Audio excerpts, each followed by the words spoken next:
Look at an aerial or satellite view of your yard or land to see the topography.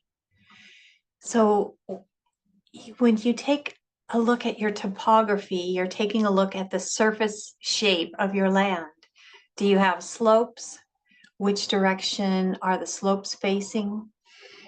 Water and cold air will run downhill and settle at the bottom of a hill, meaning the bottom of slopes have colder air and moister soil. When I looked at my topography, I was surprised to see a streak of greener vegetation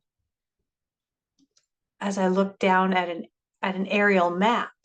And I realized it's an area where water was flowing downhill.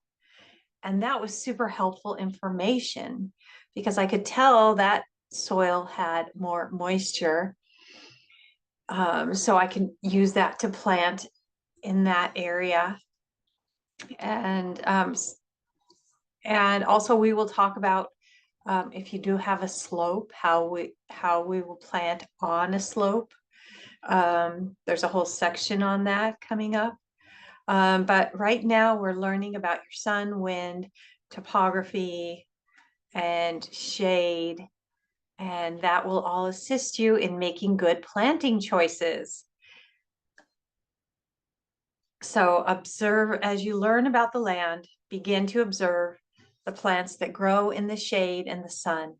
Bright yellow flowers often grow in the sunshine, and blue and purple flowers are likely to grow in the shade. So most fruiting and seed-bearing plants like plenty of sunlight to grow their fruits and seeds, and leafy herbs need less sunlight. So we are going to begin to imagine and create plans for your food forest. So you may download this spreadsheet to help you organize your plans. There's a section here. If you don't download at the link, you could also create your own spreadsheet. But there's two main sections that you want to look at. One is plants you are already growing, and we'll be talking about that in the next section. And the other section is plants you would like to grow in the future. So those plants that you imagine that you want to grow, your dream plants. And then the columns that are featured in the spreadsheet are months of harvesting, the type of plant it is, the uses of the plant, the sun requirements, chill hours required, and you could also add additional columns to keep track of other aspects if that's something, if you have some other aspects you'd like to keep track of. And so when you decide which trees or plants are your favorites, then you can go online and learn specifically about those plants.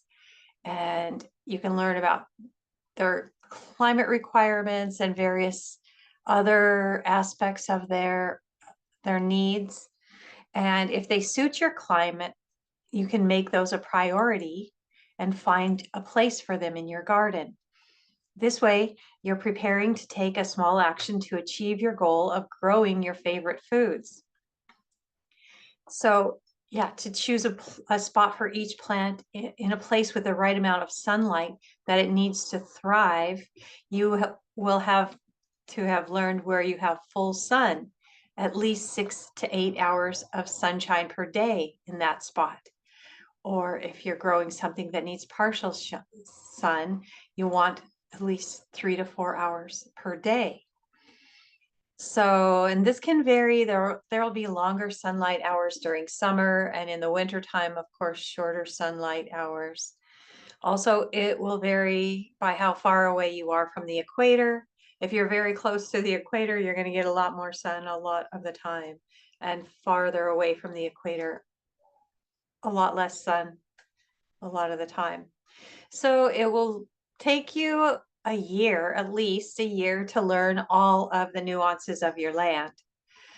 So in summer, you may plant something suited for full sun in a spot with afternoon shade, and it will thrive during the summer months because there are still enough sunlight hours. So there's wiggle room in the requirements. So we we have to be willing to play with the environment and with experiments.